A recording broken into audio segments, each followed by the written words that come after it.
Merci à la Cocarde de m'inviter à donner cette conférence. Merci à nos émissaires et amis de la TFP qui sont venus de Belgique pour l'occasion. Merci beaucoup. Merci à tous ceux qui se sont déplacés pour venir écouter cette conférence. Donc, la conférence porte sur le thème de rebâtir la civilisation chrétienne. Alors, nous pouvons tous, je crois ici, nous accorder sur le diagnostic d'une civilisation libérale dominée par la pensée de gauche à bout de souffle. Et nous pouvons nous en réjouir.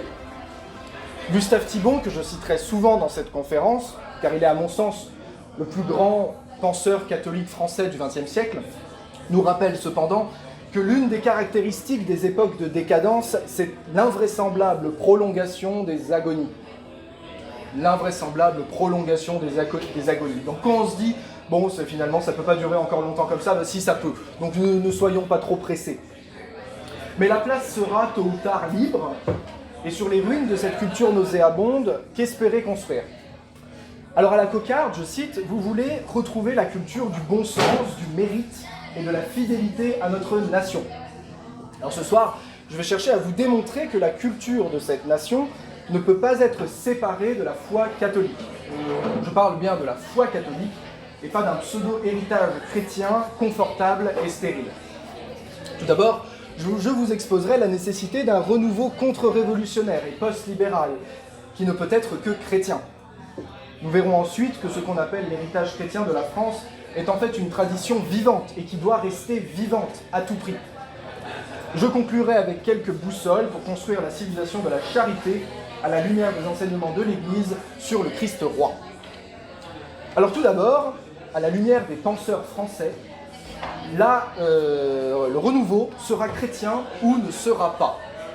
Et alors pour commencer, je cite Jacques Maritain, qui est un grand penseur catholique français, qui écrivait au début du XXe siècle « Le renouvellement de l'ordre social selon les principes chrétiens sera une œuvre de sainteté, sans quoi il ne se produira pas du tout. » Selon Maritain, et c'est tout l'objet de cette conférence, le besoin le plus urgent du monde est l'héroïsme de la sainteté et de la dévotion. Et Maritain n'est pas le seul penseur français à écrire cela. C'est toute une tradition. Le philosophe contemporain Rémi Brague, qui a d'ailleurs été interviewé cette semaine dans Famille chrétienne, que je vous invite à soutenir, explique ici « Ce que nous appelons culturel a été, au début et longtemps, indissolublement lié au culte. » C'est la même racine.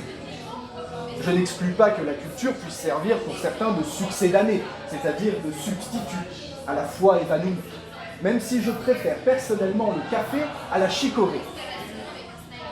À long terme, que devient la culture une fois radicalement coupée de son origine dans le culte et située à un niveau exclusivement humain ?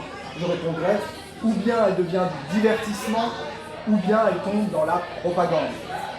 Donc selon Maritain, selon Brague, une culture nationale détachée de toute religiosité est vouée à l'échec et à la mort. Gustave Thibon, que je cite de nouveau, aime lui aussi à nous rappeler que les nations doivent tendre vers le ciel, comme en juin 1986 au Rassemblement royaliste de l'Action française de Beau-de-Provence. Il commence par citer Antoine de Rivarol, qui était un disciple de Voltaire. Rivarol, voltairien, impie, est obligé d'avouer que les nations sont des navires mystérieux qui ont leurs ancres dans le ciel. C'est cela le problème qui se pose dans la carence actuelle de la religion, dans l'effacement graduel de Dieu sur tous les horizons de la vie terrestre. Car nous vivons une mutation, jusqu'ici inconnue dans l'histoire, qui est celle qui a procédé de la révolution scientifique et technique, laquelle a changé la face du monde. L'homme, de plus en plus, attend tout de l'homme et attend de moins en moins de Dieu. Et la crainte de Dieu, qui paraît-il était le commencement de la sagesse, est en train de s'évaporer, car nous vivons dans une société de plus en plus sécurisée. Thibon nous met ici en garde contre le naturalisme, qui procède du confort matériel que nous avons, même en France, c'est-à-dire le fait de compter sur ses propres forces, ou celles de la science, de la force technique, ou du poids politique même. Mais si nos nations n'ont plus leurs ancres dans le ciel, à quoi tout cela sert-il ? Quel triste pays servirions-nous alors ? Le mouvement pernicieux et pécamineux que nous combattons tous ici est communément appelé la révolution. La droite, historiquement, s'est toujours inscrite dans un mouvement dit contre-révolutionnaire. Nous ne parlons pas ici simplement de la Révolution française de 1789, mais d'un seul et même mouvement qui regroupe en son sein la réforme protestante, l'humanisme athée, les Lumières, la Révolution française, la Révolution industrielle, le socialisme, le communisme, le fascisme, le gauchisme, le wokisme. La contre-révolution est réactionnaire par essence. Elle est une action dirigée contre une autre action. Un grand penseur de cette réalité fut le professeur Plinio Correa de Oliveira, fondateur de la TFP et auteur de l'ouvrage « Révolution et contre-révolution ». Je cite, « Si la révolution est le désordre, la contre-révolution est la restauration de l'ordre. Et par ordre, nous entendons la paix du Christ dans le règne du Christ, c'est-à-dire la civilisation chrétienne, austère et hiérarchique, fondamentalement sacrale, anti-égalitaire et anti-libérale. »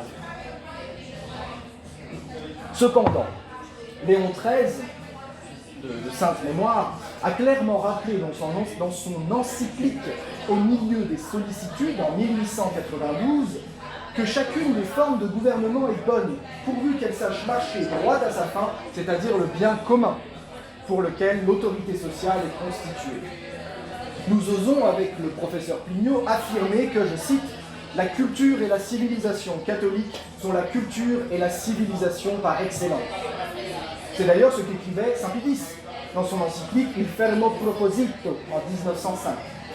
La civilisation est d'autant plus vraie, plus durable, plus féconde en fruits précieux qu'elle est plus nettement chrétienne, et d'autant plus décadente, pour le grand malheur de la société, qu'elle se soustrait davantage à l'idée chrétienne. En conséquence, par la force intrinsèque des choses, l'Église se rend aussi, de fait, la gardienne et la protectrice de la civilisation chrétienne. Dans cette ligne, le professeur Plinio ajoute cette phrase qui, je crois, doit guider toute notre action. Celui qui parviendrait à faire cesser l'immoralité ou l'agnosticisme au cinéma ou à la télévision, aujourd'hui on pourrait ajouter sur Internet, ferait beaucoup plus pour la contre-révolution que s'il provoquait la chute d'un gouvernement de gauche lors des débats parlementaires ordinaires. C'est pour cela que je suis convaincu de l'efficacité réelle des think tanks conservateurs, des groupes de pensée, des laboratoires d'idées, comme la TFP, comme le Danube Institute en Hongrie, comme la Heritage Foundation aux États-Unis, qui ont permis à Donald Trump, à J.D. Vance, à Viktor Orban, à d'autres leaders de pouvoir agir en faveur du bien commun, certes par les élections, donc partiellement. Nous pouvons citer aussi le génial Rod Dreher, qui est le chef de file de Heritage Foundation et du Danube Institute en Hongrie et aux États-Unis. C'est un Américain émigré, exilé volontairement en Hongrie, que j'ai eu la joie d'interviewer sur la chaîne YouTube de la Fraternité Saint-Éphrem. Rod Dreher n'est pas très connu du grand public, surtout en France. Mais quel militant politicien peut se targuer d'avoir accompli ce que Rod Dreher a accompli, c'est-à-dire permettre à J.D. Vance de devenir l'un des hommes les plus puissants du monde et de participer en coulisses à l'avancement des idées post-libérales et de la civilisation chrétienne. Je vous invite vraiment, c'est ce genre de lecture. Ces lectures qui nous invitent à organiser des petits groupes de pensée, des groupes naturels de réflexion post-libéraux et chrétiens. Le libéralisme, donc, est l'ennemi de la civilisation chrétienne, et donc de notre foi. Les deux sont liés. Je cite Monseigneur Schneider, évêque d'Astana au Kazakhstan, qui commente le catéchisme de l'Église catholique. En raison de son incapacité fondamentale à reconnaître le véritable but de la vie humaine, dans la vertu et la béatitude, le libéralisme ne peut pas construire une société servant ce but, puisqu'elle nie ce but. Donc elle ne peut pas construire une société qui va vers ce but. Au lieu de cela, il favorise l'individualisme au détriment du bien commun, fomente une licence illimitée dans la parole et la presse, et aboutit à des attaques contre la seule vraie religion.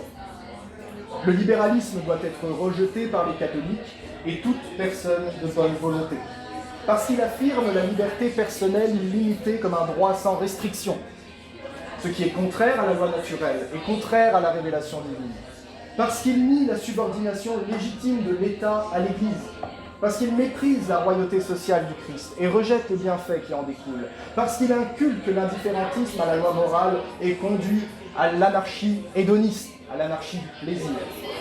C'est pour cette raison que je crois que les rebâtisseurs, pour reprendre le titre de la conférence, les rebâtisseurs, de la civilisation chrétienne pourront s'inscrire dans la vague post-libérale. Certes, mais que doit faire un catholique qui vit dans une société libérale de cette engeance? Comme en France, on ne peut rien, on est là. Monseigneur Schneider apporte aussi une réponse à cette question légitime. Ils doivent continuer à vivre eux-mêmes sous la royauté de Jésus-Christ, en affirmant son règne dans leur famille et leur sphère d'influence, et en travaillant à le faire reconnaître plus largement.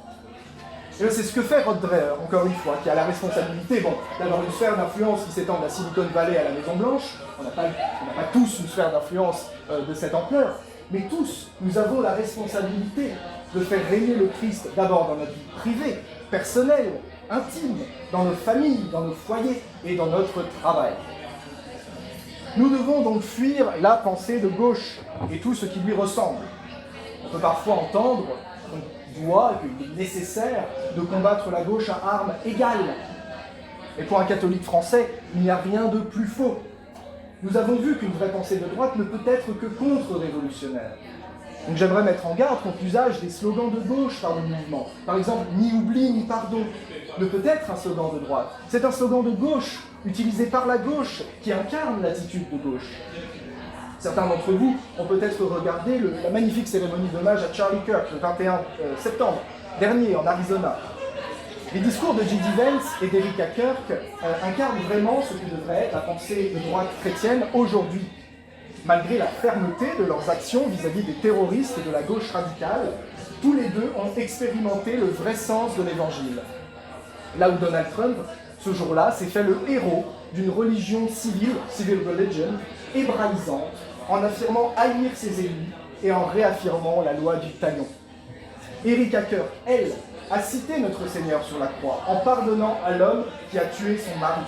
Je cite, « Je lui pardonne, car c'est ce que le Christ a fait, c'est ce que Charlie ferait. La réponse à la haine n'est pas la haine. On sait qu'il faut répondre à la haine avec de l'amour, toujours de l'amour. C'est ce que nous demandent les Écritures, de l'amour pour les personnes qui nous persécutent. » Un athée verrait dans ce discours une grande faiblesse, voire de la lâcheté, voire du gauchisme. Ce genre de discours qu'on entend depuis les années 60. Et pourtant, Erika Kirk nous montre vraiment la force et le courage de la foi, qu'elle expérimente au plus profond de sa chair. Elle est veuve. Elle l'a d'ailleurs montré à ces milliers de jeunes hommes américains qui, depuis le 10 septembre, retournent à l'église, achètent leur première Bible et cherchent à comprendre ce message de folie que le Christ inspire à ceux qui le suivent. Scandale pour les juifs, folie pour les gentils, folie pour ceux qui ne sont pas chrétiens. Alors quand on parle de l'héritage chrétien de la France, on ne peut que penser à la patrimonialisation du blanc manteau d'église dont parlait Raoul Glaber en l'an 1000. Partout, on voit fleurir des appels aux dons pour la rénovation de telle ou telle église, au nom de cet héritage patrimonial. Cependant, les églises toutes neuves des Stéphane Bern télévisées sont vides. Notre-Dame de Paris est un grand musée où Brigitte Macron a communié de manière sacrilège lors de la réouverture. Les confessionnaux de nos églises sont devenus des débarras, et les baptistères sont à sec depuis les années 70. Ne nions pas l'importance de cette bonne volonté, mais tâchons seulement d'être prudents et de ne pas muséifier la foi vivante de nos pères au nom d'un conservatisme froid. Je reprends ici une image admirable de Gustave Thibon qui s'adresse ici aux libéraux. Tu ne veux opposer aucun cadre doctrinal à ton enfant ou à ton disciple. Tu prétends leur transmettre les vertus par le seul rayonnement de ton exemple, par pur échange affectif. Fort bien, tu leur verses à boire un vin précieux. Tu oublies seulement de les munir d'une coupe. Et certes, la coupe sans le vin n'est qu'un nid de poussière et d'araignées. Mais qu'est-ce que le vin sans la coupe ? Il ruisselle en vain sur le sol, et mêlé à la terre, il produit la pire boue. L'avertissement est double ici. La tradition est nécessaire pour contenir la foi, contrairement aux idéaux stériles des années 60. Mais la tradition sans foi n'est qu'un nid de poussière et d'araignées. Prenons donc garde à ne pas avoir dans nos pays le précieux calice de la tradition, des valeurs, de l'identité que nous aimons tant, mais de ne plus avoir le vin de la vraie foi à y verser, comme dans ces beaux confessionnaux dans nos églises, qui sont en fait des nids de poussière et d'araignées. Le professeur Pignot ajoute L'esprit traditionnaliste de la contre-révolution n'a rien de commun avec le traditionnalisme faux et étroit qui cherche à conserver certains rites, certains styles, certaines coutumes, simplement par amour des formes anciennes, sans la moindre considération pour la doctrine qui les a engendrées. Cette pratique, qui relève de l'archéologie, ne constitue pas un traditionnalisme sain et vivant. La première étape de la rechristianisation de notre civilisation est donc la conversion personnelle, la fréquentation des sacrements, qui nous donne la grâce sanctifiante, sans laquelle, je cite l'Évangile, nous ne pouvons rien faire. Le reste est naturalisme. Notre premier activisme devrait donc être de rechercher la grâce qui nous permet de faire ce que Dieu veut que nous fassions. Avant de chercher à le servir, cherchons à lui être unis. S'il manque cette union à Dieu, dans l'oraison, dans les sacrements, dans la prière régulière, nos actions, même si elles portent l'étiquette reluisante des valeurs chrétiennes de la France, peuvent en fait être notre propre volonté plutôt que la sienne. Il est absurde de vouloir faire régner Dieu dans notre pays sans vouloir le faire régner dans nos cœurs, dans nos vies et dans nos âmes. Et donc il nous faut marcher vers qu'est-ce que c'est la civilisation chrétienne? Vers la civilisation de la justice et de la charité.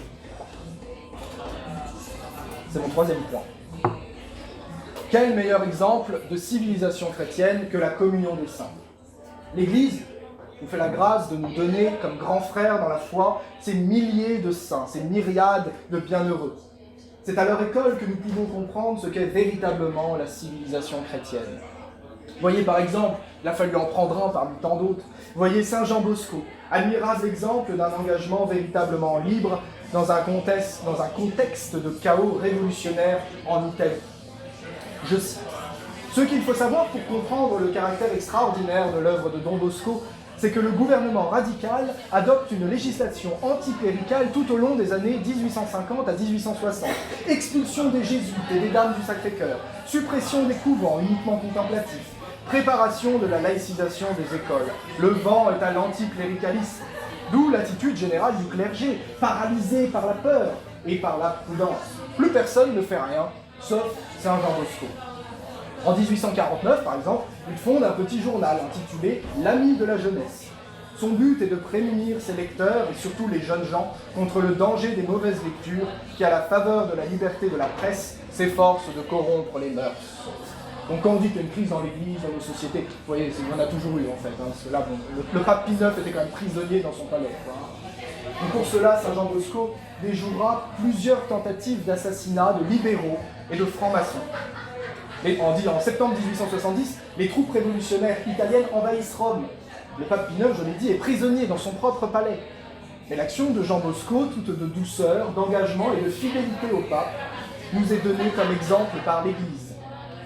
Il ne cherche pas à dénoncer les misérables et pauvres qui sont manipulés et payés pour l'assassiner par les francs-maçons.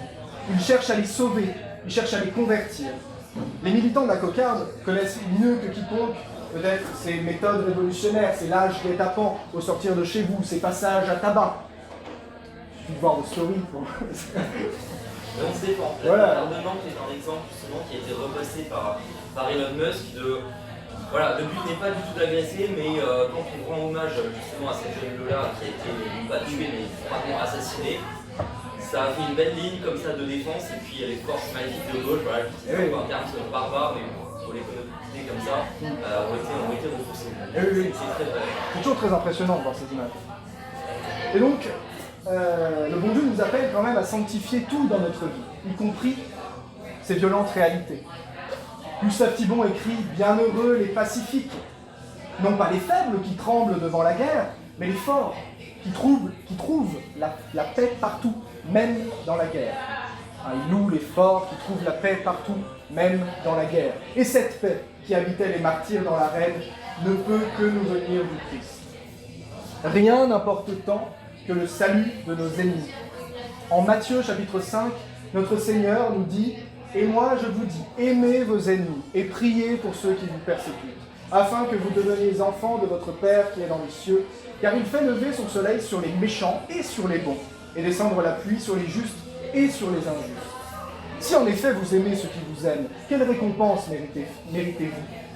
Les publicains eux-mêmes n'en font-ils pas autant? Et si vous ne saluez que vos frères, que faites-vous d'extraordinaire? Les païens eux-mêmes n'en font-ils pas autant? Vous donc, vous serez parfaits comme votre Père céleste est parfait. Notre nature ne veut pas entendre et appliquer cette parole. Nous voudrions une civilisation chrétienne à la mesure de nos passions, de nos idées politiques, de nos opinions. Mais saint Paul, aux Corinthiens, nous rappelle que nous prêchons un Christ crucifié, scandale pour les Juifs et folie pour les gentils. Oui, sans la grâce de la foi, la parole du Christ est une folie.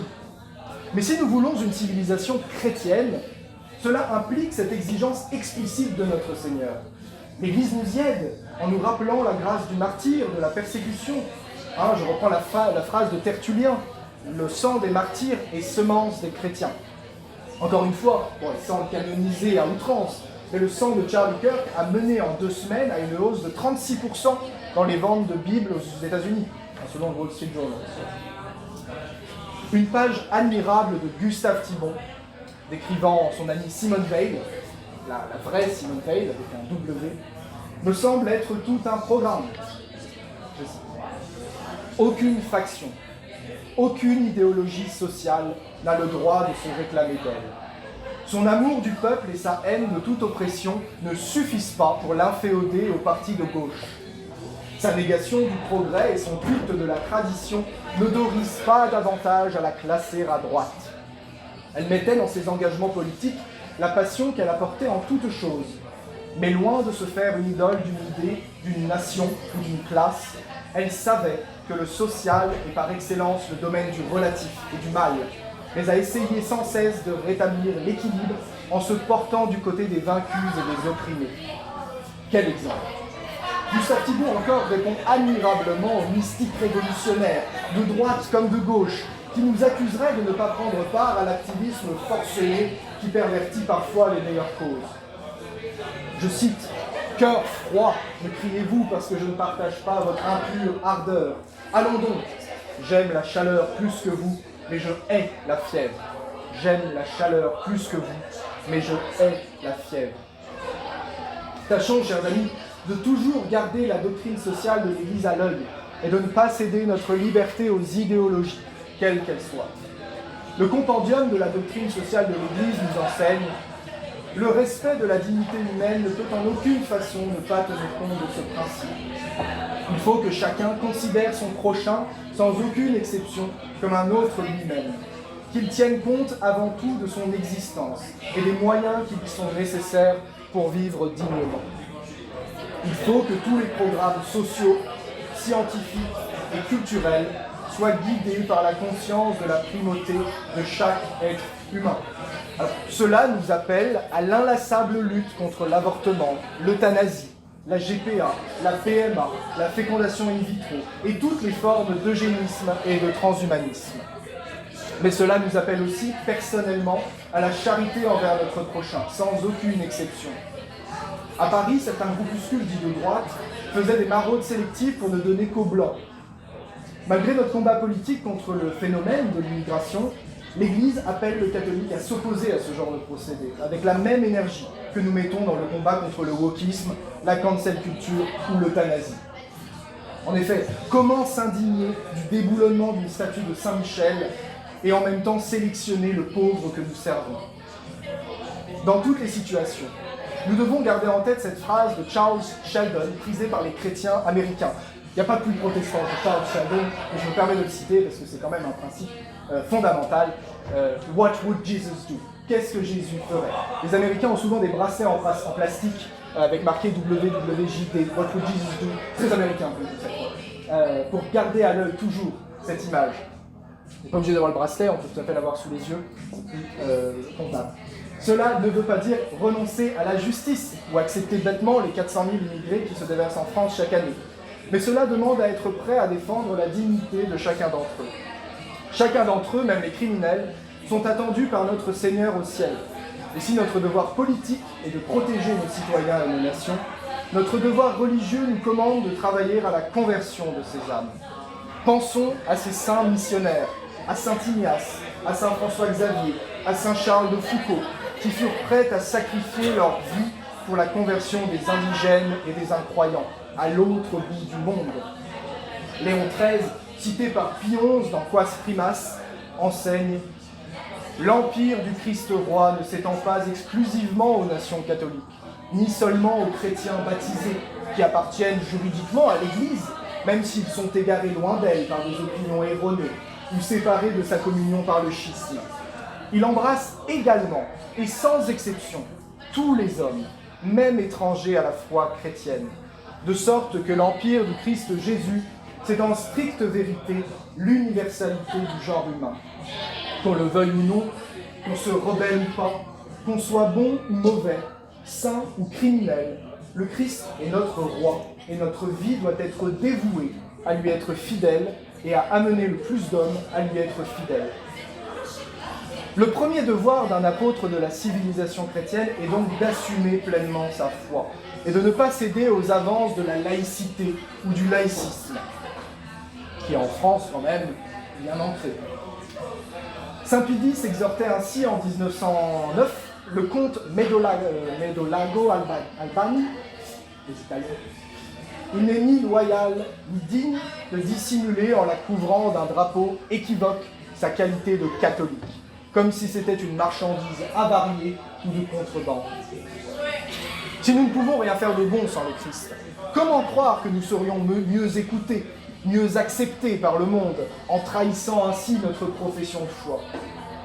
En cette année centenaire de l'encyclique Quas Primas de Pie XI, je suis obligé de citer ce passage admirable.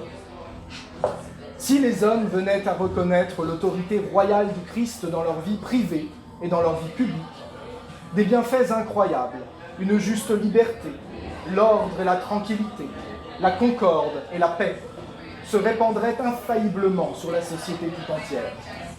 Si les princes et les gouvernants légitimement choisis étaient persuadés qu'ils commandent bien moins en leur propre nom qu'au nom et à la place du divin roi, il est évident qu'ils useraient de leur autorité avec toute la vertu et la sagesse possible.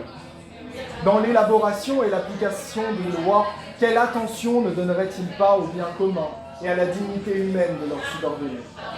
Alors, les peuples goûteraient les bienfaits de la concorde et de la paix. Plus loin s'étend un royaume, plus il embrasse l'universalité du genre humain, plus aussi, c'est incontestable, les hommes prennent conscience du lien mutuel qui les unit. Cette conscience préviendrait et empêcherait la plupart des conflits. En tout cas, elle adoucirait et atténuerait leur violence. Pourquoi donc, si le royaume du Christ s'étendait de fait comme il s'étend en droit à tous les hommes, pourquoi désespérer de cette paix que le roi pacifique est venu apporter sur la terre? Oh, qui dira le bonheur de l'humanité si tous, individus, familles, États, se laissaient gouverner par le Christ? Et je peux citer la première phrase qu'a prononcée notre Saint-Père, le pape Léon XIV, au balcon, « La pace sia con tutti voi », que la paix soit avec vous tous. Si vous vous êtes engagé à la cocarde et ailleurs, c'est que vous refusez de rester les bras croisés dans une époque qui ne nous offre que médiocrité, lâcheté et matérialisme. Mais ne regrettons pas d'être nés à l'aube du XXIe siècle.